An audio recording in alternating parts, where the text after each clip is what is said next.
शेख जक्सकी ने इजराइल को ललकारते हुए कहा, फिलिस्तीन में लड़ने वाले न केवल फिलिस्तीन की मुक्ति के लिए बल्कि पूरी दुनिया में सभी उत्पीड़ितों की मुक्ति के लिए लड़ रहे हैं। तेहरान, ईरान में एक प्रमुख मुस्लिम विद्वान और नाइजीरिया में इस्लामिक आंदोलन के नेता शेख इब्राहिम जकजकी ने चेतावनी दी कि फिलिस्तीनियों की हत्या करने वाले पूर्ण नियंत्रण की मांग करते हुए पूरी दुनिया पर अपनी आक्रामकता बढ़ा सकते हैं। भारत के मशहूर रहनुमा मौलाना अली अब्बास खान, प्रिंसिपल हौजा शहीद सलिस्क्यूम ईरान के साथ एक कार्यक्रम में आयतुल्लाह शेख जकजकी ने एक साक्षात्कार के दौरान जोर देकर कहा, फिलिस्तीन में लड़ने वाले न केवल फिलिस्तीन की मुक्ति के लिए बल्कि पूरी दुनिया में सभी उत्पीड़ितों की मुक्ति के लिए लड़ रहे हैं। चल रहे इजरायली युद्ध के बारे में शेख जकजकी ने इजरायली शासन के अत्याचारों की निंदा करते हुए कहा, उनका व्यवहार जानवरों से भी परे है। उन्होंने इस बात पर जोर दिया कि इजरायली शासन के साथ युद्ध में शामिल प्रतिरोध समूह न केवल फिलिस्तीन की मुक्ति के लिए प्रयास कर रहे हैं बल्कि दुनिया भर में उत्पीड़ित लोगों की आजादी के लिए भी लड़ रहे हैं। उन्होंने सुझाव दिया कि संघर्ष में शामिल लोग प्रत्येक मुस्लिम और वास्तव में सभी मनुष्यों के हितों का प्रतिनिधित्व करते हैं।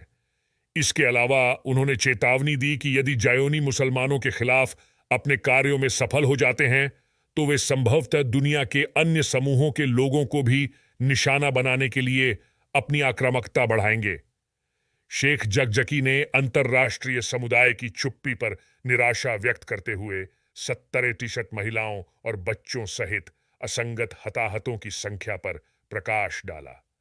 शेख जकजकी ने फिलिस्तीन का समर्थन करने के लिए दुनिया भर के लोगों को धन्यवाद दिया, यहां तक कि अमेरिका और यूरोप में भी महत्वपूर्ण प्रदर्शनों को ध्यान में रखते हुए। शेख इब्राहिम जकजकी, जिनका जन्म 1953 में हुआ था, एक प्रसिद्ध इस्लामी विद्वान और नाइजीरिया में इस्लामी आंदोलन के नेता हैं। माता पिता, जो इस्लामी विद्वान थे, द्वारा पले बढ़े। उन्होंने 14 साल की उम्र में कुरान को याद कर लिया।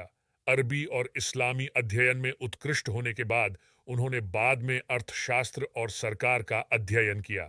1970 के दशक में वैश्विक सक्रियता के बीच उन्होंने इस्लाम को एक व्यापक जीवन शैली के रूप में वकालत की।